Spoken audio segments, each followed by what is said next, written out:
Welcome to our channel. आज हम discuss करने वाले 1000 best general science MCQ for RRC group D. जितने भी स्टूडेंट जो आगे चल के आरआरसी ग्रुप डी के एग्जाम देने वाले हैं, चैनल को जरूर सब्सक्राइब कर ले, साथ में बेल आइकन प्रेस कर ले, क्योंकि आगे चल के हम बहुत सारे इंपॉर्टेंट वीडियोस इस चैनल में आपके लिए अपलोड करने वाले हैं। और ये जो 1000 जनरल साइंस एमसीक्यू जो सीरीज है, इसे हमने 10 पार्ट में डिवाइड कर दिया है। हर एक पार्ट में हमने 100 क्वेश्चन कवरअप किया। ऐसा क्यों किया गया है? क्योंकि एक साथ अगर हम 1000 क्वेश्चन कवरअप करेंगे, वीडियो बहुत ज्यादा लेंदी हो जाएगा, फोकस नहीं बना पाएंगे, चीजों को याद रखने में भी दिक्कत हो जाएगा। इसी वजह से क्या किया है, हमने 10 पार्ट में डिवाइड कर दिया है। हर एक पार्ट में 100 क्वेश्चन, टोटल जो है 1000 क्वेश्चन कवरअप किया है। अब कोई भी पार्ट देख रहे हो, मान लीजिए पार्ट 1 आप देख रहे हैं, तो पूरा 100 क्वेश्चन आप आराम से कवर अप करें। उसके बाद जो है ब्रेक ले, बीच में ब्रेक ना ले, ताकि फोकस बना रहे, क्वेश्चंस को अच्छा से पढ़े, ताकि क्वेश्चंस और आंसर जो है आपको अच्छा से याद रहे। और इनसे रिलेटेड क्वेश्चन पढ़ लेना, क्योंकि 2018 से रेलवे जिस तरह क्वेश्चन पूछते आया ना, सारे पेपर्स को हमने एनालिसिस करने के बाद जो है इन क्वेश्चंस को आपके लिए फ्रेम किया है। तो इसी तरह क्वेश्चंस आपको एग्जाम में भी जरूर देखने मिलेगा। तो चलिए बिना टाइम वेस्ट करते हुए इस वीडियो को स्टार्ट करते हैं। एक चीज ये ध्यान रखना कि 10 के 10 वीडियो जो है एक ही प्लेलिस्ट में डाल दिया गया है, और प्लेलिस्ट का लिंक जो है डिस्क्रिप्शन बॉक्स में दे दिया गया है। बहुत सारे स्टूडेंट ने ये भी डिमांड किया था कि ये जो 4 महीने इन्वेस्ट करके आपने जो है सारे पेपर को एनालिसिस करने के बाद जो ये 1000 बेस्ट जनरल साइंस एमसीक्यू जो क्वेश्चन बनाया है, ये सारे क्वेश्चन हमें एक बुकलेट के फॉर्म में दे दीजिए। भले इसमें कुछ थोड़ा सा जो है आप चार्ट जरूर लगा लीजिए, क्योंकि इसमें बहुत ज्यादा मेहनत लगा है। तो इसलिए हमने भी सोचा कि 4 महीने जब हमने इतना ज्यादा मेहनत किया है, उसके बाद इन बुकलेट को बनाया, तो ये मेहनत बेकार नहीं जाना चाहिए। तो कम से कम रेट में जो है इसे लॉन्च किया गया है। थोड़ा सा सैंपल भी दिखा देंगे। बहुत सारे स्टूडेंट डिमांड किया था कि सैंपल भी दिखा दीजिए कि 1000 जनरल साइंस एमसीक्यू जो बुकलेट है, इसका सैंपल भी थोड़ा देख लेंगे, तो उनको भी थोड़ा आइडिया रहेगा कि किस तरह डिजाइन किया गया है। सबसे पहले डिस्कस करते हैं कि इसे लेना कैसे है। इसका प्राइस सिर्फ 40 रुपीज हमने रखा है, क्योंकि हर एक स्टूडेंट जो है ये ले सके। अभी स्टूडेंट्स हैं, उनके पास ज्यादा पैसा नहीं है। हम चाहते तो इसे 100 रुपीज में लॉन्च कर सकते थे, बहुत सारे स्टूडेंट्स में भी खरीदते, लेकिन हम चाहते कुछ स्टूडेंट नहीं, ज्यादा से ज्यादा स्टूडेंट खरीदे और ज्यादा से ज्यादा स्टूडेंट को जो है ये बेनिफिट मिल सके। इस वजह से जो है इसे लॉन्च किया गया। लेना कैसे है, लिंक डिस्क्रिप्शन बॉक्स में दिया गया है। लिंक में क्लिक करना है, नाम, फोन नंबर, ईमेल आईडी भरना है। उसके बाद जैसे ही आप 40 रुपीज पे कर देते हैं, अपना मेल आईडी खोल लेना। आपके मेल आईडी में फाइल भेज दिया जाता है, जहां से आप इसे डाउनलोड कर सकते हैं। मेक श्योर कि सही मेल आईडी दे, गलत मेल आईडी मत देना। उसी मेल आईडी में फाइल आपको भेजा जाता है। लेकिन अभी बात खत्म नहीं हुआ है, सैंपल भी आपको दिखाना है किस तरह डिजाइन किया गया है। उसके अलावा 1000 जनरल अवेयरनेस एमसीक्यूज का भी हमने बुकलेट आपके लिए बना दिया है। सारे पेपर्स को एनालिसिस करने के बाद भी ये बुकलेट जो है ये बनाया गया है। तो जनरल अवेयरनेस और करंट अफेयर्स, ये भी 20 मार्क्स का आने वाला है, तो ये भी इंपॉर्टेंट है। और ये सिर्फ 25 रुपीज में लॉन्च किया है। लेने का प्रोसेस सेम है, लिंक डिस्क्रिप्शन बॉक्स में इसका भी दिया गया है। उसमें क्लिक करना है, नाम, फोन नंबर, ईमेल आईडी भरना है। और जैसे ही आप यहाँ पे 25 रुपीज पे करते हैं, उसके बाद जो है आपके मेल आईडी में फाइल भेज दिया जाता है, जहां से आप इसे डाउनलोड कर सकते हैं। लेकिन सजेशन ये रहेगा, दोनों अलग अलग लेने से बेहतर है दोनों को एक साथ ले लें। एक कॉम्बो लिंक भी दे दिया जाएगा, ठीक है। पहला लिंक जो देखेंगे इस डिस्क्रिप्शन बॉक्स में दिया हुआ है इस वीडियो का, वो दिया हुआ होगा 1000 बेस्ट जनरल साइंस एमसीक्यू का। दूसरा लिंक इसका दिया होगा। और तीसरा लिंक जो है कॉम्बो लिंक है, जिसमें दोनों को हमने इंक्लूड करके जो है एक ही जो है बुकलेट बना दिया है। और ये 60 रुपीज में अवेलेबल है। 5 रुपीज डिस्काउंट भी मिल जाएगा। सजेस्ट हम यही करेंगे कि ये बुकलेट को आप बिल्कुल ले लें। लिंक डिस्क्रिप्शन बॉक्स में दिया गया है, चॉइस आपका है, आप ले सकते हैं। जो हमने मेहनत किया है ये बेकार नहीं जाने वाला है, आपको बहुत ज्यादा हेल्प यहाँ पे मिलने वाला है। किस तरह डिजाइन किया गया है सैंपल भी दिखा देते हैं, क्योंकि बहुत से स्टूडेंट ने ये कहा था कि थोड़ा सैंपल भी दिखा देने से अच्छा होता। तो देखिए क्वेश्चन दिया गया है, उसका आंसर ऐसे हमने मार्क कर दिया, ठीक है। तो क्वेश्चन आंसर हमने मार्क कर दिया है। और वीडियोज में तो हम पढ़ा ही रहे हैं, 10 के 10 वीडियो बिल्कुल देख ले, क्योंकि इससे रिलेटेड क्वेश्चन और पूरा यहाँ पे सब कुछ हम डिस्कस करते हैं। तो ये सब बिल्कुल देखने के बाद अब जो है फिर रिवीजन भी बिल्कुल अच्छा से कर सकते हैं। तो इस तरह जो है इस बुकलेट को डिजाइन किया गया। क्वेश्चन आंसर जो है यहाँ पे बहुत अच्छा से आपके लिए जो है हमने अरेंज कर दिया है। तो इस तरह आप जो है बहुत अच्छे से प्रिपेयर कर सकते हैं। 1000 क्वेश्चंस को हमने, बेस्ट क्वेश्चंस को अगर हम कहें, तो यहाँ पे हमने आपके लिए अरेंज किया है। तो बुकलेट आप बिल्कुल ले सकते हैं, लिंक डिस्क्रिप्शन बॉक्स में दिया गया है। तो चलिए बिना टाइम वेस्ट करते हुए इस वीडियो को भी स्टार्ट करते हैं। Finally, Which gas is liberated when ethanol react with sodium? तो इथेनॉल जब सोडियम के साथ रिएक्ट करता है, कौन सा गैस जो है ये इवॉल्व होता है? तो इसका सही जवाब है ये option number 3, hydrogen. Hydrogen gas यहाँ पे इवॉल्व होता है। थोड़ा सा यहाँ पे केमिकल रिएक्शन भी मेंशन आपके लिए कर देते हैं, ताकि आपको याद रहे। तो इथेनॉल का फॉर्मूला क्या है? C2H5OH, ठीक है। हैंड राइटिंग थोड़ा सा खराब है, लेकिन मैंने जरूर कर लेना। यहाँ पे साथ में हम रिपीट भी कर रहे हैं, प्लस सोडियम, ठीक है, Na यहाँ पे हम लिख देते हैं। तो इन दोनों को जब हम रिएक्ट करते हैं, तो क्या यहाँ पे फॉर्म होता है? यहाँ पे फॉर्म होता है C2H5ONA, ये फॉर्म होता है। साथ में जो है यहाँ पे कौन सा गैस जो है इवॉल्व होता है? Half H2। तो यहाँ पे हाइड्रोजन गैस जो है ये इवॉल्व होता है। तो ये बिल्कुल आपको ध्यान रखना है, यहाँ पे हाइड्रोजन गैस जो है ये इवॉल्व होता है। So option number 3 is correct. Chemical reaction बिल्कुल साथ में लिखते रहें, क्योंकि ये भी इंपॉर्टेंट है। Which acid is stored in lead storage battery? तो लेट स्टोरेज बैटरी में कौन सा एसिड स्टोर रहता है? उसका सही जवाब है यह है option number 3, sulphuric acid. Lead storage जो बैटरी है इसे स्टोरेज बैटरी भी कहा जाता है, और खास करके लेट स्टोरेज बैटरी में ही सल्फ्यूरिक जो एसिड है इसे स्टोर किया जाता है। Insoluble salt can be produce by? तो इनसॉल्युबल जो सॉल्ट है ये कौन सा रिएक्शन में जो है ये प्रोड्यूस होता है? तो इसका सही जवाब है यह option number 4, precipitation reaction. Precipitation reaction में जो है इनसॉल्युबल सॉल्ट जो है ये फॉर्म होता है। ये क्वेश्चन ऑलरेडी रेलवे के एग्जाम में बन चुका है, ठीक है, तो इसे जो है हमने यहाँ पे इंक्लूड किया है। जितने भी इंपॉर्टेंट रिएक्शंस है ना, जैसे displacement reaction, double displacement reaction, reduction reaction, oxidation reaction, precipitation reaction, इन सब को अच्छा से देख के जाना, इनके एग्जाम्पल अच्छा से देख के जाना, यहाँ से भी क्वेश्चन फ्रेम किए जाते हैं। तो यहाँ पे थोड़ा सा डिस्कस करते हैं, ठीक है। इनसॉल्युबल सॉल्ट कैसे फॉर्म होता है प्रिसिपिटेशन रिएक्शन में? दो सॉल्युबल सॉल्ट्स जब रिएक्ट करते हैं इन प्रिसिपिटेशन रिएक्शन, तब जो है एक इनसॉल्युबल सॉल्ट फॉर्म होता है। एक एग्जांपल लेके देख लेते हैं, आसान होगा। तो यहाँ पे लेते हैं सिल्वर नाइट्रेट को। सिल्वर नाइट्रेट का फॉर्मूला क्या है? AgNO3, सॉल्युबल सॉल्ट है। प्लस यहाँ पे लेते हैं सोडियम क्लोराइड को, NaCl, ठीक है, NaCl को यहाँ पे रिएक्ट कराते हैं। तो प्रिसिपिटेशन रिएक्शन में अगर हम इन्हें रिएक्ट कराते हैं तो इसका प्रोडक्ट क्या आएगा? इसका जो प्रोडक्ट आएगा यह होगा NaNO3। NaNO3 को हम क्या कहेंगे? NaNO3 जो है यह है सोडियम नाइट्रेट, प्लस यहाँ पे जो है जो इनसॉल्युबल सॉल्ट फॉर्म होगा वो होगा क्या होगा? Silver chloride. सिल्वर क्लोराइड जो है ये इनसॉल्युबल सॉल्ट है, AgCl, ठीक है। ये बिल्कुल हम नोट डाउन कर ले, ये AgCl है, ठीक है, AgCl है, प्लस AgCl। यहाँ पे थोड़ा हटा दे रहे हैं यहाँ पे ताकि अच्छे से कवर हो जाए। तो प्लस AgCl, सिल्वर यहाँ पे जो है क्लोराइड फॉर्म कर रहा है, ये इनसॉल्युबल जो है ये सॉल्ट है। तो इस केमिकल रिएक्शन को भी बिल्कुल नोट डाउन कर ले। तो इनसॉल्युबल सॉल्ट हरदम याद रखना किस में फॉर्म होता है? ये प्रिसिपिटेशन रिएक्शन में फॉर्म होता है। The alum used for purifying water. तो कौन सा एलुम को यूज किया जाता है? सभी को पता है कि एलुम को यूज किया जाता है इन प्यूरिफाइंग वाटर, लेकिन कौन सा एलुम को यूज किया जाता है? तो इसका जो सही जवाब है यह है option number 1, potash alum. Potash alum को जो है यहाँ पे यूज किया जाता है for purifying water. Solution use to treat bee sting. तो अगर मान लीजिए एक मधुमक्खी आपको काट देता है, तो यहाँ पे क्या होता है? जब वो मधुमक्खी का जो यहाँ पे स्टिंग होता है उसमें क्या होता है? मिथानाइक एसिड होता है।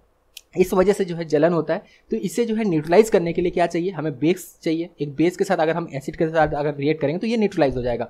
तो यहाँ पे अगर पेस्ट बना लिया जाए, बेकिंग सोडा और वाटर का पेस्ट अगर बना लिया जाए तो जो है इसे न्यूट्रलाइज किया जा सकता है, और यहाँ पे इंसान को इस पेस्ट को लगाने के बाद थोड़ा राहत जो है ये मिल सकता है।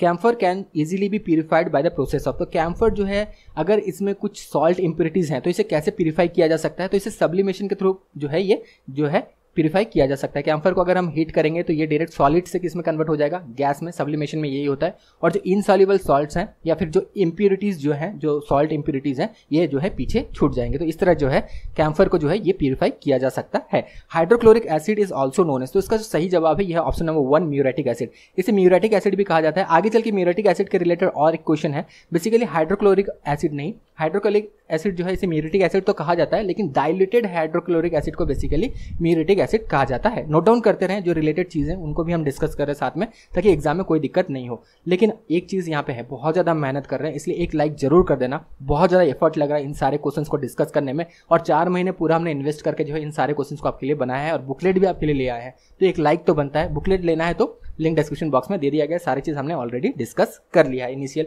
वीडियो में सब कुछ डिस्कस किया हुआ है, ठीक है। The process which convert hydrogen and nitrogen to ammonia. तो ये बेसिकली हैबर-बोस प्रोसेस है। ये प्रोसेस को आपको पढ़ना बहुत ज़्यादा जरूरी है। तो हैबर-बोस प्रोसेस में क्या होता है? जो है हाइड्रोजन एंड नाइट्रोजन को जो है इसे कन्वर्ट किया जाता है अमोनिया में। तो इसे जो है एमोनिया बनाया जाता है। बहुत बार ये भी क्वेश्चन बना है, which process is used to make ammonia. तो हैबर-बोस प्रोसेस को यूज किया जाता है। Bleaching agent present in bleaching powder. तो ब्लीचिंग पाउडर में कौन सा ब्लीचिंग एजेंट बेसिकली जो है प्रेजेंट होता है? तो इसका सही जवाब है यह ऑप्शन नंबर 1, क्लोरीन। तो ब्लीचिंग एजेंट जो प्रेजेंट होता है ब्लीचिंग पाउडर में ये होता है क्लोरीन। ऑलवेज ये याद रखना, ये क्वेश्चन काफी बार जो है ये रिपीट हुआ है। Which chemical is known as Roman vitriol. तो रोमन विट्रियोल के नाम से कौन सा केमिकल को जाना जाता है? तो इसका सही जवाब है यह option number 3, copper sulphate. Copper sulphate जो है इसे रोमन विट्रियोल के नाम से जाना जाता है, और एक भी नाम है ब्लू विट्रियोल के नाम से भी जाना जाता है। इसी तरह आयरन सल्फेट, नोट डाउन करें, आयरन सल्फेट जो है इसे ग्रीन विट्रियोल के नाम से जाना जाता है। कोबाल्ट सल्फेट जो है इसे रेड विट्रियोल के नाम से जाना जाता है। और एक इंपॉर्टेंट क्वेश्चन है, जैसे ऑयल ऑफ विट्रियोल किसे कहा जाता है? सल्फ्यूरिक एसिड को ऑयल ऑफ विट्रियोल भी कहा जाता है। तो इन सारी चीजों को नोट डाउन करें, कहीं से भी क्वेश्चन बने आपको कोई दिक्कत नहीं होना चाहिए। Which of the following is not a periodic property in periodic table. ये क्वेश्चन भी बहुत ज्यादा रिपीटेड है। तो इसका सही जवाब है यह option number 2, radio activity. Radio activity is not a periodic property. बाकी सब है यहाँ पे, atomic size, electropositivity, electronegativity, valency, ये सारे जो हैं ये पीरियडिक प्रॉपर्टीज हैं in periodic table. The harmful alkaloid present in the leaves of tobacco. तो कौन सा जो है हार्मफुल एल्कलॉइड जो है ये प्रेजेंट होता है इन द लीव्स ऑफ टोबैको? तो इसका जो सही जवाब है यह ऑप्शन नंबर 4, निकोटीन। आपको पता है कि टोबैको से जो है ये सिगरेट्स बनाए जाते हैं, और इसमें जो है निकोटीन प्रेजेंट होता है, जो कि बॉडी के लिए, ह्यूमन बॉडी के लिए बहुत ज़्यादा हार्मफुल होता है। The chemical name of milk of magnesia, this is one of the most repeated question. ऐसा कोई भी एग्जाम नहीं है जहाँ पे जनरल साइंस पूछा जाता है और ये क्वेश्चन पूछा नहीं गया है। रेलवे के एग्जाम हो गया, एसएससी के एग्जाम हो गया, कोई भी एग्जाम आप ले लें, कोई भी state level central level exam ले लें, यहाँ पे पूछा ही गया। तो इसका सही जवाब है, यह है मैग्नीशियम हाइड्रोक्साइड। मैग्नीशियम हाइड्रोक्साइड जो है इसे मिल्क ऑफ मैग्नीशिया के नाम से जाना जाता है। Hydrogen has how many naturally occurring isotopes, तो इसका सही जवाब है, यह है option number 3 naturally occurring isotopes हैं। क्या क्या है वो भी आप नोट डाउन कर लें, प्रोटियम, ड्यूटेरियम और ट्रिटियम, ये जो है तीनों जो है ये आइसोटोप्स हैं हाइड्रोजन के। बोर्डोक्स मिक्सचर ऑल्सो कॉल्ड बोर्डो mixture is a mixture of, देखिए ये क्वेश्चन थोड़ा सा टफ है। एक चीज़ आपको यहाँ पे याद दिला दें कि 25 मार्क्स का जो यहाँ पे जनरल साइंस आने वाला है, 24 क्वेश्चन जो है ये आपके रेडार में होगा। आप अच्छे से पढ़ के गए हैं, 24 क्वेश्चन का आप आराम से आंसर दे सकते हैं। लेकिन एक ऐसा क्वेश्चन होगा जो आपको दिक्कत देगा, और यहाँ पे ना ज़्यादा टाइम वेस्ट मत करना। ये एक क्वेश्चन ना पूरा मूड खराब कर देता है, जिसकी वजह से एग्जाम खराब जा सकता है। तो हरदम ध्यान रखना कि एग्जामिनर जो है ना, ये कभी कभी हर एक पेपर में तो नहीं, लेकिन 50% पेपर में एक क्वेश्चन वो टफ ऐसा बनाता ही है, ठीक है। तो इसमें टाइम वेस्ट नहीं करना है। तो इस तरह का क्वेश्चन बना था, हालांकि ये थोड़ा सा टफ है अगर हम देखें ग्रुप डी के लेवल में। तो बोर्डो मिक्सचर या फिर बोर्डोक्स मिक्सचर जो है ये basically copper sulphate and quick lime का जो सोल्यूशन है, इसे कहा जाता है बोर्डो मिक्सचर। नोट डाउन कर ले, क्योंकि आगे एग्जाम में ये बन चुका है, आगे चल के आपको एग्जाम में भी देखने मिल सकता है, इसीलिए इसे नोट डाउन जरूर कर लें। और ये चीज़ जरूर ध्यान रखना, 25 मार्क्स अगर पूछा जा रहा है जनरल साइंस, 24 क्वेश्चन बिल्कुल आप आराम से सॉल्व कर सकते हैं। अगर आपने सब कुछ पढ़ के गया है, आप गए हैं जनरल साइंस में, तो आप आराम से इन्हें जो है सॉल्व कर सकते हैं, कोई दिक्कत नहीं है। लेकिन एक क्वेश्चन ये बिल्कुल ध्यान रखना, इसमें ज़्यादा टाइम वेस्ट नहीं करना है। अगर नहीं आ रहा है ना तो छोड़ दें। 99 भी आप स्कोर करते हैं ना तो भी आपका सिलेक्शन होना है, इवन 90 भी स्कोर करते हैं, 85 भी स्कोर करते हैं तो भी आपका सिलेक्शन होना है। लेकिन टाइम वेस्ट नहीं करना है, जो नहीं पता है उसमें तुक्का नहीं लगाना है, टाइम वेस्ट नहीं करना है, ये आपको दिमाग में रखना है, ठीक है। What is the colour of neon vapour lamp, तो नियॉन वेपर लैम्प का कलर कौन सा होता है? बेसिकली नियॉन वेपर लैम्प जो है ये कौन सा कलर इमिट करता है, ये पूछा गया। तो इसका सही जवाब है, ये है option number 1, red orange colour जो है ये इमिट करता है। और भी इस तरह के क्वेश्चन बनाए जा सकते हैं, नोट डाउन कर लें। हाइड्रोजन वेपर लैम्प जो है ये ब्लू कलर इमिट करता है। उसके बाद नाइट्रोजन वेपर लैम्प जो है ये रेड कलर इमिट करता है। सोडियम वेपर लैम्प जो है ये येलो कलर इमिट करता है। सबको नोट डाउन जरूर कर ले। Alkalis turn universal indicator into, एक चीज करना, एक ये आपका होमवर्क है, एक बॉक्स बना लेना, उसके बाद इंडिकेटर को लिख लेना और एसिड्स को लिख लेना, ठीक है। जैसे यहाँ पे लिखना एसिड, ठीक है, बेस या फिर एल्कलीज, और यहाँ पे इंडिकेटर। तो इनके साथ रिएक्ट करने से कौन सा कलर जो है ये आता है, ये आपको लिखना है, ठीक है। यहाँ से एक क्वेश्चन जरूर बनता है, तो ये टेबल एक बार बना लेना, एक बार ये आपका रिसर्च आपको करना है, ये होमवर्क आपका है, यहाँ से एक नंबर क्वेश्चन बनेगा, ठीक है। तो एल्कलीज जब भी यूनिवर्सल इंडिकेटर के साथ रिएक्ट करते हैं तो ये कौन सा कलर जो है इसमें इमिट होता है, तो इसमें ब्लू कलर जो है ये इमिट होता है। एल्कलीज या बेस कह लीजिए, यूनिवर्सल इंडिकेटर के साथ जब ये रिएक्ट करते हैं तो it turns into blue. Chemical use to preserve animal and plant specimen, तो बायोलॉजी लैब्स में आपने देखा होगा कुछ जो है मरे हुए एनिमल्स को जो है एक लिक्विड के अंदर रखा जाता है और ये पूरा सील्ड रहता है। तो ये बेसिकली कौन सा लिक्विड है, या प्लांट्स को रखा जाता है, या किसी बड़े म्यूजियम में भी आपने देखा होगा। तो इस लिक्विड को बेसिकली फॉर्मलिन कहा जाता है। ये क्वेश्चन पूछा गया है ऑलरेडी, तो ध्यान रखना ये बेसिकली फॉर्मलिन होता है। Which isotope is chosen as standard reference for measuring atomic masses, तो इसका सही जवाब है, यह है ऑप्शन नंबर 2, कार्बन 12। कार्बन 12 जो है इसे बेसिकली स्टैंडर्ड रेफरेंस के तौर पे यूज किया जाता है for measuring atomic masses. Purification of salt obtained from sea water is done by, बहुत सारे स्टूडेंट यहीं पे गलती करते हैं। तो इसका सही जवाब है, यह है क्रिस्टलाइजेशन, ठीक है। क्रिस्टलाइजेशन के थ्रू जो है सॉल्ट को प्यूरिफाई किया जाता है, लेकिन ऑब्टेन कैसे किया जाता है? इवापोरेशन के थ्रू ऑब्टेन किया जाता है, ठीक है। सी वाटर को इवापोरेट करके जो है सॉल्ट ऑब्टेन किया जाता है, और प्यूरिफाई जो किया जाता है ये क्रिस्टलाइजेशन के थ्रू जो है ये किया जाता है। To measure the hardness of diamond और any mineral which scale is used, कभी कभी क्या होता है ना, एग्जाम में डेली साइंस से भी क्वेश्चन पूछा जाता है, तो कभी कभी न्यूज़पेपर पढ़ना भी थोड़ा सा इंपॉर्टेंट होता है। तो ये जो क्वेश्चन है बेसिकली इसी से रिलेटेड है। अगर हम देखें डेली जो है साइंस से ही रिलेटेड है। तो मेजर कैसे किया जाता है हार्डनेस ऑफ डायमंड या फिर किसी भी मिनरल का जो है ये हार्डनेस को किस स्केल में मेजर किया जाता है, तो ये जो है मो स्केल में जो है ये मेजर किया जाता है। So option number 1 is correct. Which gas is filled in incandescent light bulb, तो कौन से गैस को फिल किया जाता है? तो आर्गन गैस को जो है ये फिल किया जाता है। क्यों? क्योंकि ये जो लाइट बल्ब होते हैं बेसिकली, इनमें जो बेसिकली फिलामेंट होता है ये जो है टंगस्टेन से बना हुआ होता है। तो इसका लाइफ को इंक्रीज करने के लिए जो है आर्गन को यूज किया जाता है, क्योंकि आर्गन आपको पता है नोबल गैस है, बहुत ज़्यादा लिस्ट रिएक्टिव है, तो इसे यूज किया जाता है। ग्लेशियल एसिटिक एसिड, ये क्वेश्चन भी बना था रेलवे के एग्जाम में, ठीक है। बहुत सारे क्वेश्चन जो है रिलेट करके हमने फ्रेम किया है ताकि आपको इस तरह के एग्जाम में अगर क्वेश्चन देखने मिला कोई दिक्कत ना हो। कुछ क्वेश्चंस को डायरेक्टली भी एग्जाम से ले लिया गया है, ठीक है, क्योंकि ये क्वेश्चन आगे भी रिपीट हो सकता है। तो ग्लेशियल एसिटिक एसिड जो है 100% एसिटिक एसिड को जो है ये ग्लेशियल एसिटिक एसिड जो है ये कहा जाता है। Which of the following is used as an antiseptic to sterilize wound and syringes in hospital, तो इसका सही जवाब है, यह ऑप्शन नंबर 2 इथानॉल। इथानॉल जो है ये एंटीसेप्टिक के तौर पे जो है ये काम करता है, इस वजह से लार्ज क्वांटिटी में जो है इथेनॉल यूज़ किया जाता है।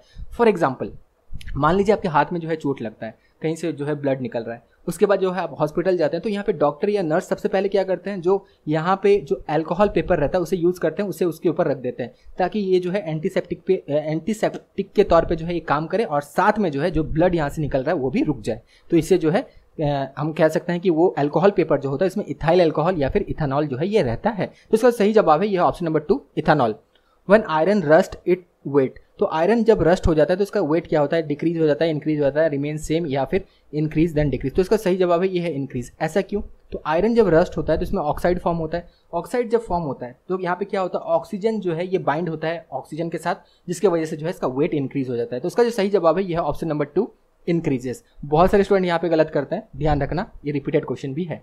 Silver chloride which is white colour turns dash colour in the presence of sunlight. तो सिल्वर क्लोराइड जो है ये व्हाइट कलर का होता है, लेकिन जब ये सनलाइट के प्रेजेंस में अगर आप देखें, जब इसमें सनलाइट गिरता है तो इसमें डिकम्पोजिशन रिएक्शन होता है, जिसके वजह से जो है ये ग्रे कलर में जो है ये कन्वर्ट हो जाता है। तो इसका जो सही जवाब है ये है option number 4, grey. Example of amorphous material. Amorphous material सबसे पहले किसे कहा जाता है, वो मटेरियल जिनका कोई इंटरनल स्ट्रक्चर ही नहीं होता है उन्हें जो है एमोर्फस मटेरियल कहा जाता है। एग्जाम्पल रबर हो गया, प्लास्टिक हो गया, जेल्स हो गया, ग्लास हो गया, वैक्स हो गया, ये सारे एमोर्फस जो है मटेरियल हैं। नोट डाउन करते रहें, जो सारी चीज़ यहाँ पे कहा जा रहा है ये सारे इंपॉर्टेंट है, एग्जाम्पल है ये सब। तो इसका सही जवाब है यह option number 3, glass. Most abundant isotope of hydrogen, तो सबसे ज़्यादा मात्रा में पाए जाने वाला आइसोटॉप कौन सा है हाइड्रोजन का, तो इसका जो सही जवाब है ये है ऑप्शन नंबर 1, प्रोटियम। प्रोटियम जो है ये सबसे ज़्यादा ये आइसोटॉप पाया जाता है हाइड्रोजन का, ये एबंडेंट है, मोस्ट एबंडेंट है, ठीक है। ये balance chemical equation is in accordance with, तो इसका सही जवाब है ये option number 2, law of conservation of mass. Product का मास जो होगा उसके बाद रिएक्शन के बाद जो रिएक्टेंट का मास होगा ये सेम होगा, इसी वजह से ये balance chemical equation is in accordance with law of conservation of mass. Correct value of Avogadro number, बहुत सारे स्टूडेंट यहाँ भी गलत करते हैं, कंफ्यूज हो जाते हैं। तो इसका सही जवाब है यह ऑप्शन नंबर 4। हालांकि क्वेश्चन बहुत ज़्यादा आसान है, 6.022 इंटू 10⁻23, ये जो है करेक्ट जो है वैल्यू है of Avogadro number. Muriatic acid, जैसे हमने कहा था कि hydrochloric acid, diluted hydrochloric acid को जो है म्यूरेटिक एसिड भी कहा जाता है। तो इसका सही आंसर क्या है, option number 2, hydrochloric acid plus water, क्योंकि हाइड्रोक्लोरिक एसिड प्लस वाटर इसमें अगर मिलाया जाए या फिर वाटर में हाइड्रोक्लोरिक एसिड मिला के अगर डाइल्यूट किया जाए तो इसे हम म्यूरेटिक एसिड कहेंगे। डाइल्यूटेड हाइड्रोक्लोरिक एसिड को ही बेसिकली म्यूरेटिक एसिड कहा जाता है। Which of the following act as refrigerant in ice plant, तो आइस प्लांट में रेफ्रिजरेंट के तौर पे इनमें से कौन सा जो है बेसिकली काम करता है, तो इसका सही जवाब है ये है लिक्विड एमोनिया। लिक्विड एमोनिया जो है ये रेफ्रिजरेंट के तौर पे कैसे काम करता है, जो आइस प्लांट है, तो ये क्या करता है, जब ये वेपराइज हो जाता है तो ये क्या करता है, लार्ज क्वांटिटी में जो है हीट को जो है ये एब्जॉर्ब कर लेता है, इसी वजह से जो है इसे यूज़ किया जाता है आइस प्लांट्स में।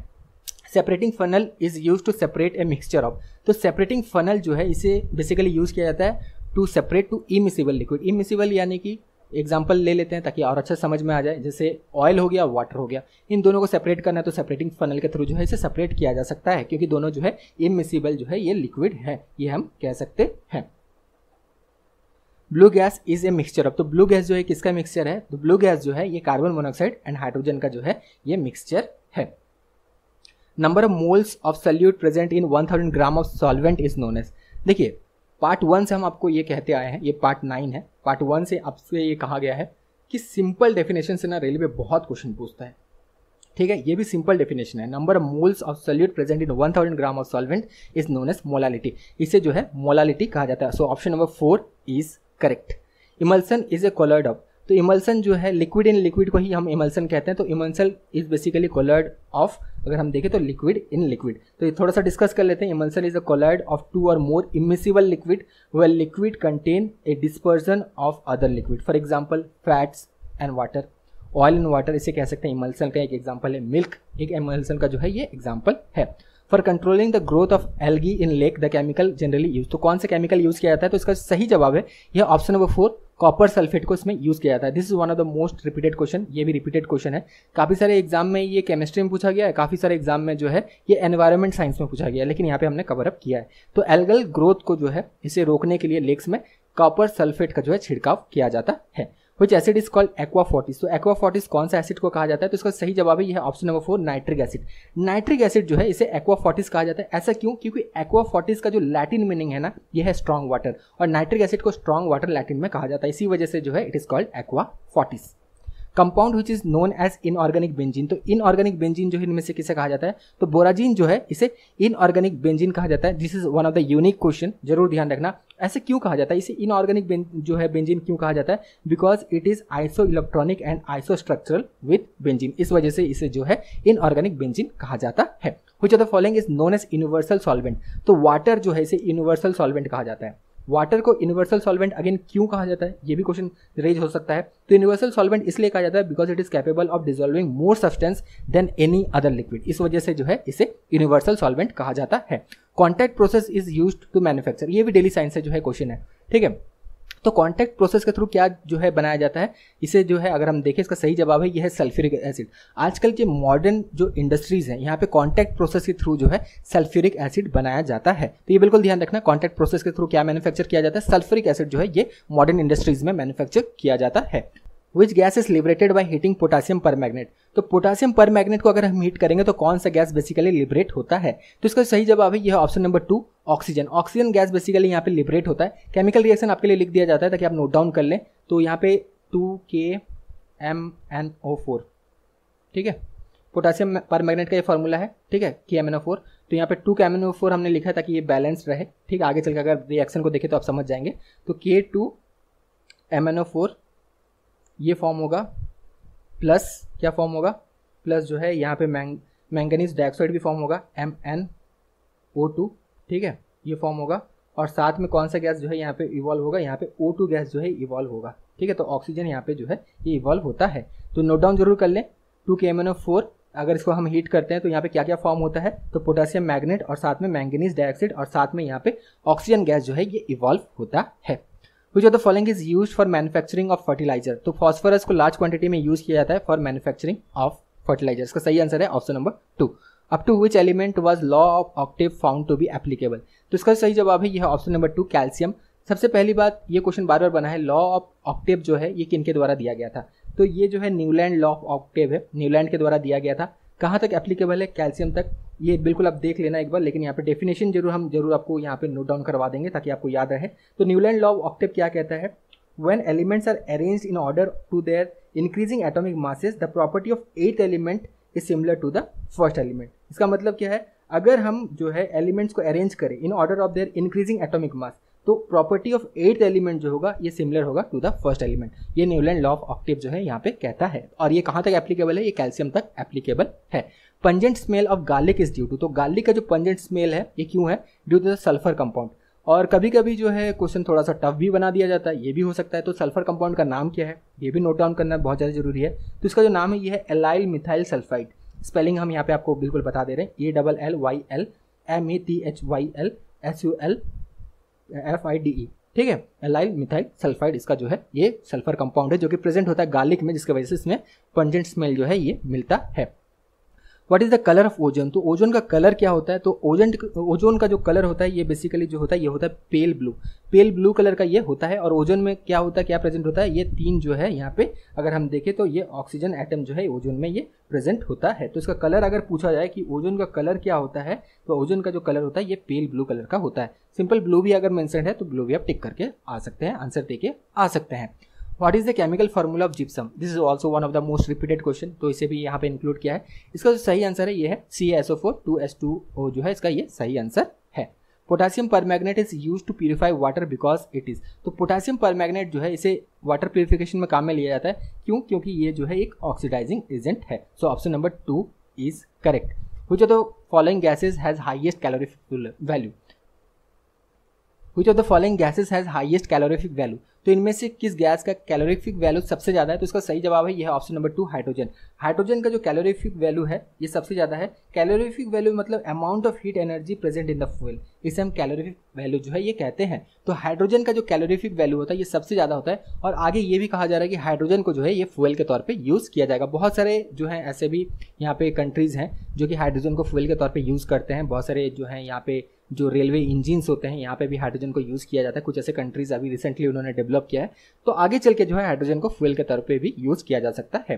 Froth and foams are example of. तो froth and foams are basically जो एग्जाम्पल है, ये किसका एग्जाम्पल है, ये गैस सस्पेंडेड इन लिक्विड, इसका जो है ये एग्जाम्पल है। Dispersion of gas in liquid जो है ये बेसिकली है फ्रोथ एंड फोम। अभी हमने डिस्कस किया था इमल्सन के बारे में, लिक्विड इन लिक्विड। तो फ्रोथ एंड फोम जो है ये क्या है, गैस डिस्पर्स्ड इन लिक्विड, इसे हम कहेंगे जो है फ्रोथ और फोम जो है ये बेसिकली इसका एग्जाम्पल है। Which of the following behave chemically both metal and non metal. तो froth and foams are example of. तो फ्रोथ और फोम जो है किसका एग्जाम्पल है, तो इसका सही जवाब है ये है option number 1 gas suspended in liquid, ठीक है। या फिर हम कह सकते हैं dispersion of gas in liquid, इसका एग्जाम्पल है। Which of the following behave chemically both metal and non metal.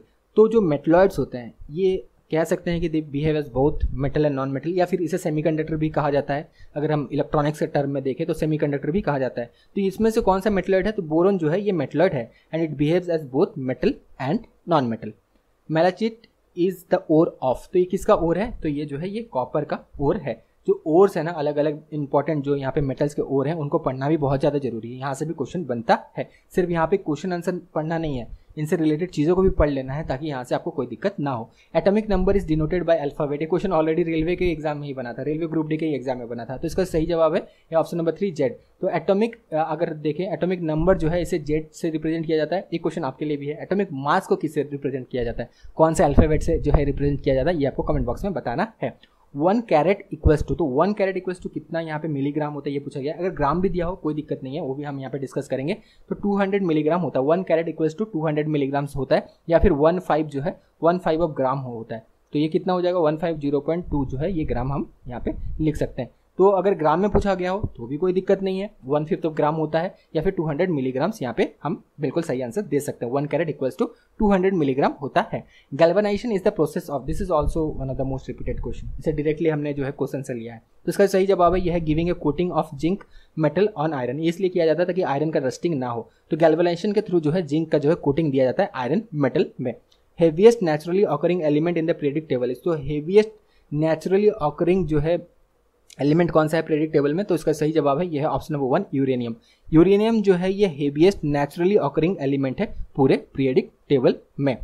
Which of the following is trace element. अब ट्रेस एलिमेंट क्या होता है, वो मेटल या फिर वो एलिमेंट जो लिविंग टिश्यूज में प्रेजेंट होता है, ह्यूमन के लिविंग टिश्यूज में या फिर कोई भी लिविंग ऑर्गेनिज्म के लिविंग टिश्यूज में प्रेजेंट होता है और ये एसेंशियल होते हैं बॉडी फंक्शनिंग के लिए। तो ट्रेस एलिमेंट उन्हें जो है कहा जाता है। कुछ एग्जाम्पल है, नोट डाउन जरूर कर ले। जिंक हो गया, कॉपर हो गया, कोबाल्ट हो गया, क्रोमियम हो गया, आयोडीन हो गया, मैंगनीज हो गया, मॉलिब्डेनम हो गया, सेलेनियम हो गया, ये सारे ट्रेस एलिमेंट है। तो कॉपर जो है इसका एक एग्जांपल है, ट्रेस एलिमेंट का ये एक एग्जांपल है, या फिर कह सकते हैं copper is a trace element. बाकी जितने सारे एलिमेंट हमने कहा नोट डाउन कर लें, एक बार रिपीट कर देते हैं ताकि आसान रहे, बहुत फास्ट हमने बोला था। Zinc, copper, cobalt, chromium, iodine, manganese, molybdenum, selenium. ठीक है, वीडियो को पॉज करके नोट डाउन कर सकते हैं। Bohr's orbital are called stationary because, तो वोर्स ऑर्बिटल जो है इसे स्टेशनरी क्यों कहा जाता है, इसे स्टेशनरी इसलिए कहा जाता है क्योंकि electron in them does not lose energy. इस वजह से जो है वोर्स ऑर्बिटल जो है इसे बेसिकली स्टेशनरी कहा जाता है। So option number 2 is correct. ये chemical equation is said to be balanced if the number of, यहाँ पे पूछा गया केमिकल इक्वेशन को कब बैलेंस जो है ये कहा जा सकता है, तो इसका सही जवाब है यह option number 1 atoms are same in both the side. अगर एटम्स दोनों साइड सेम है तो हम कह सकते हैं ये केमिकल इक्वेशन बेसिकली जो है ये बैलेंस्ड है। Which gas can be fixed in atmosphere by lightning? तो यहाँ पे पूछा गया है इनमें से कौन सा गैस को फिक्स किया जा सकता है बाय एटमॉस्फेरिक लाइटनिंग, तो इसका सही जवाब है यह option number 1 nitrogen. Nitrogen fixation जो है ये पॉसिबल है बाय एटमॉस्फेरिक लाइटनिंग। कैसे, थोड़ा सा डिस्कस करते हैं यहाँ पे। नाइट्रोजन और ऑक्सीजन जो कि प्रेजेंट है एटमॉस्फेयर में, ये लाइटनिंग के दौरान जो है ये कंबाइन हो जाते हैं और ये क्या फॉर्म करते हैं, नाइट्रोजन ऑक्साइड फॉर्म करते हैं।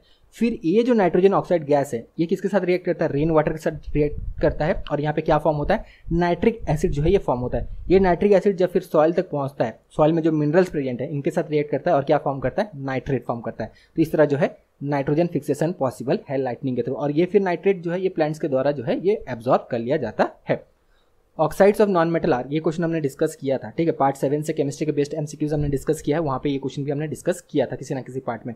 तो oxide of non metals basically ये एसिडिक इन नेचर होते हैं और ऑक्साइड ऑफ मेटल्स जो है ये बेसिक इन नेचर होते हैं। ये बिल्कुल आपको ध्यान रखना है। तो एसिडिक इन नेचर ये होते हैं ऑक्साइड्स ऑफ नॉन मेटल, और ऑक्साइड्स ऑफ नॉन मेटल जो है, ये अगर हम देखें ऑक्साइड ऑफ नॉन मेटल, ये क्वेश्चन बन सकता है, ये कैसे फॉर्म होते हैं, they form with the reaction of oxygen, और ये जब रिएक्ट करते हैं बेस के साथ it give salt and water, ये सॉल्ट और वाटर जो है ये उसके बाद इसका प्रोडक्ट होता है। ऑब्वियसली अगर ये एसिडिक इन नेचर है, बेस के साथ रिएक्ट करेंगे तो सॉल्ट एंड वाटर ही जो है यहाँ पे फॉर्म होगा।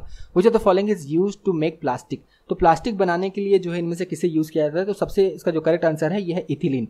इथिलीन जो है ये करेक्ट आंसर है। इथिलीन को कहा जाता है it is the key building block of plastic, even it is made of oil and natural gas by cracking process. Ethylene जो है इसे ऑयल और नेचुरल गैस के थ्रू जो है बनाया जाता है, और इसे जो है की बिल्डिंग ब्लॉक्स ऑफ प्लास्टिक जो है इसे कहा जाता है। जैसे हम कहते हैं पॉली इथिलीन, तो यहाँ पे देखिए इथिलीन जो है पॉलीथीन, ठीक है, पॉली इथिलीन ये क्या है, प्लास्टिक है, सिंगल यूज प्लास्टिक जो है इसे भी हम पॉली इथिलीन भी कहते हैं। तो पॉली इथिलीन, यहाँ पे इथिलीन जो है ये बिल्डिंग ब्लॉक है बेसिकली प्लास्टिक का। Addition of which of the following give fizz to soft drink, तो यहाँ पे जब भी कोई आप सॉफ्ट ड्रिंक खरीदते हैं उसके बाद जैसे आप खोलते हैं तो यहाँ पे गैस थोड़ा सा जो है ये निकलता है, ठीक है, कुछ बबल्स फॉर्म होते हैं और यहाँ पे फीस आपको देखने मिलता है। किस वजह से होता है, ये कार्बोनिक एसिड की वजह से होता है, क्योंकि इसमें जो है कार्बोनिक एसिड जो है ये मिलाया जाता है सॉफ्ट ड्रिंक्स में। कार्बोनिक एसिड का फॉर्मूला क्या है, नोट डाउन करें, HCO3, ठीक है, क्योंकि एग्जामिनर भी चालाक है, क्या करेगा वो कार्बोनिक एसिड नहीं लिखे यहाँ पे सिंपली आपको फॉर्मूला दे दिया होगा।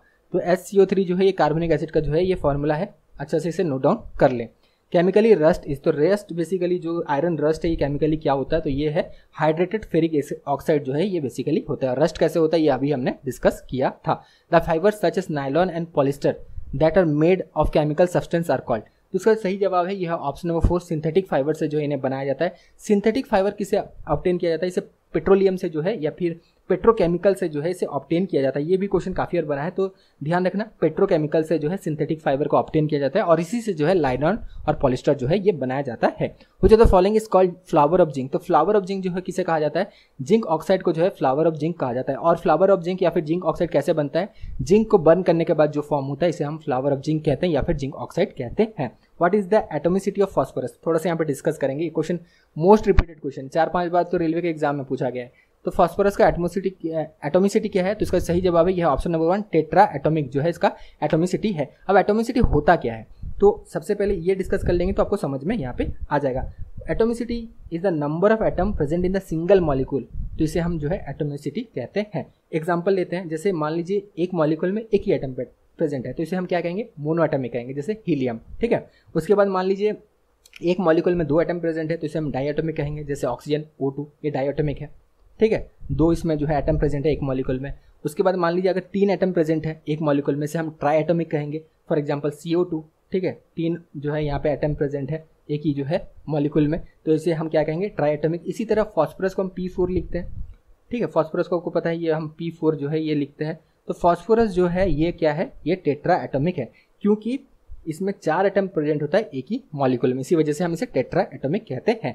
Chemical formula of nitric acid is, sulphuric acid का केमिकल फार्मूला सब बच्चों को याद है, नाइट्रिक एसिड का केमिकल फार्मूला बहुत सारे बच्चों को याद नहीं रहता है, जिसकी वजह से एग्जाम में इतना आसान सा क्वेश्चन का आंसर वो नहीं दे के आ पाते हैं। तो इसका सही जवाब है यह ऑप्शन नंबर 2, HNO3 जो है इसका सही आंसर है। ये है chemical formula of nitric acid. बहुत सारे स्टूडेंट को पता है, लेकिन ऐसे बहुत सारे स्टूडेंट हैं जो इसका भी सही आंसर नहीं दे के आ पाते हैं। तो यहाँ पे आपको मार्क्स स्कोर करना है, आसान क्वेश्चन को भी आपको जो है कभी कभी क्वेश्चन इतना आसान कर दिया जाता है कि उसका जवाब जो है स्टूडेंट नहीं दे पाते हैं, तो ये भी ध्यान रखना है। Everything in this universe is made up of material which scientist have name, तो इसे कौन सा नाम दिया गया, इसे मैटर कहा जाता है। Everything is made in this universe is made up of material which scientist have named matter, इसे मैटर जो है कहा जाता है। कैल्कोप्राइट इज द ओर ऑफ, तो कैल्कोप्राइट जो है किसका ओर है, तो इसका जो सही जवाब है यह है ऑप्शन नंबर 2, कॉपर, ये जो है कॉपर का ओर है। ये solution of weak acid and it's salt is called, इसे बफर सॉल्यूशन कहा जाता है। यहाँ पे थोड़ा सा डिस्कस करेंगे क्योंकि बहुत ज़्यादा इंपॉर्टेंट है बफर सॉल्यूशन। यहाँ पे बहुत सारे स्टूडेंट जो है गलत करते हैं, बहुत लोगों को ये भी नहीं पता है कि बफर सॉल्यूशन कहाँ किसको जाता है, ठीक है। तो सबसे पहले बफर सॉल्यूशन का जो डेफिनेशन है ये है कि आइदर इसमें एक वीक एसिड प्रेजेंट होगा and it's salt with strong base, ये होगा तो इसे बफर सॉल्यूशन कह सकते हैं, या फिर एक वीक बेस प्रेजेंट होगा and it's salt with strong acid, तो इसे बफर सॉल्यूशन कहा जाता है। क्वेश्चन में क्या दिया गया, ये solution of a weak acid and it's salt with strong base नहीं लिखा गया है, लेकिन समझदारी का इस्तेमाल करना है, ठीक है। तो इसका सही आंसर है यह है buffer solution, option number 1 is correct. Sulphide ores are converted into oxide by heating strongly in the presence of excess air, the process is known as, इस प्रोसेस को क्या कहा जाता है। 2 चीज़ यहाँ पे डिस्कस करेंगे, रोस्टिंग और कैल्साइनेशन, ये दोनों चीज़ डिस्कस करेंगे। सबसे पहले ऑक्साइड ओर्स जो है इन्हें कन्वर्ट किया जाता है into oxide by heating strongly in the presence of excess air, इसे रोस्टिंग कहा जाता है। नोट डाउन कर लें, इसके अलावा अगर क्वेश्चन बने कार्बोनेटेड ओर्स जो है इन्हें चेंज किया जाता है ऑक्साइड में, अगर कार्बोनेटेड ओर पूछा जाए, carbonated ores are converted into oxide by heating strongly in the absence of air, तो इसे जो है कैल्सिनेशन कहा जाता है। दोनों को अलग अलग नोट डाउन जरूर कर लें, बहुत ज़्यादा इंपॉर्टेंट है। Alkynes are hydrocarbon which have at least one carbon carbon, तो एल्काइंस जो है एटलीस्ट इनमें एक कार्बन कार्बन जो है ट्रिपल बॉन्ड जरूर होता है। एल्काइंस आपको पता है कि अनसैचुरेटेड हाइड्रोकार्बन्स है जिनमें एटलीस्ट एक जो है कार्बन कार्बन ट्रिपल बॉन्ड होता है। उसके अलावा एल्कीन्स जो होते हैं ये भी अनसैचुरेटेड जो है ये हाइड्रोकार्बन्स होते हैं जिसमें जो है कार्बन कार्बन डबल बॉन्ड होता है। और उसके बाद एल्केन जो होता है ये सैचुरेटेड हाइड्रोकार्बन्स होते हैं जिसमें कार्बन कार्बन सिंगल बॉन्ड जो है ये होता है। Sodium compound which is used to permanently remove the hardness of water, तो सोडियम कंपाउंड जिससे जो है परमानेंटली जो है वाटर का हार्डनेस जो है रिमूव किया जाता है, ये क्या है, ये है सोडियम कार्बोनेट, जिसे बेसिकली हम वॉशिंग सोडा भी कहते हैं। ये भी क्वेश्चन काफी और रिपीट हुआ है लेकिन बहुत आसान सा क्वेश्चन है। Carbon compound have low melting and boiling point because of, तो कार्बन कंपाउंड जो होते हैं इनका मेल्टिंग और बॉइलिंग पॉइंट बहुत ज़्यादा कम क्यों होता है, थोड़ा सा डिस्कस करते हैं। क्योंकि जो कोवेलेंट बॉन्ड इसमें प्रेजेंट होता है ना, कोवेलेंट इन नेचर ये होते हैं, तो कोवेलेंट फोर्सेज जो इसमें प्रेजेंट होता है कोवेलेंट बॉन्ड्स में, ठीक है, इसमें क्या होता है मॉलिक्यूल्स जो है ये बहुत ज़्यादा स्ट्रांगली जो है एक दूसरे से जो है ये कोवेलेंट बॉन्ड के थ्रू जो है ये जो है बंधे हुए होते हैं। लेकिन क्या होता है अगर स्मॉल अमाउंट ऑफ एनर्जी यहाँ पे जो है अगर इसमें दिया जाए तो ये क्या होता है ये बॉन्ड्स के जो फोर्सेस हैं बहुत ज़्यादा वीक हो जाते हैं, जिसके वजह से कार्बन कंपाउंड जो है इनका low melting and boiling point होता है। तो इसका सही जवाब है ये option number 4, they are covalent in nature. तो यहाँ पे पार्ट 9 खत्म होता है, ठीक है। सारे पार्ट्स को बिल्कुल देख लेना, प्लेलिस्ट का लिंक जो है डिस्क्रिप्शन बॉक्स में दिया गया, सारे पार्ट्स इंपॉर्टेंट है, बहुत जो है ब्रीफली चीज़ों को हमने डिस्कस किया है सारे पार्ट में। Thank you, all the best.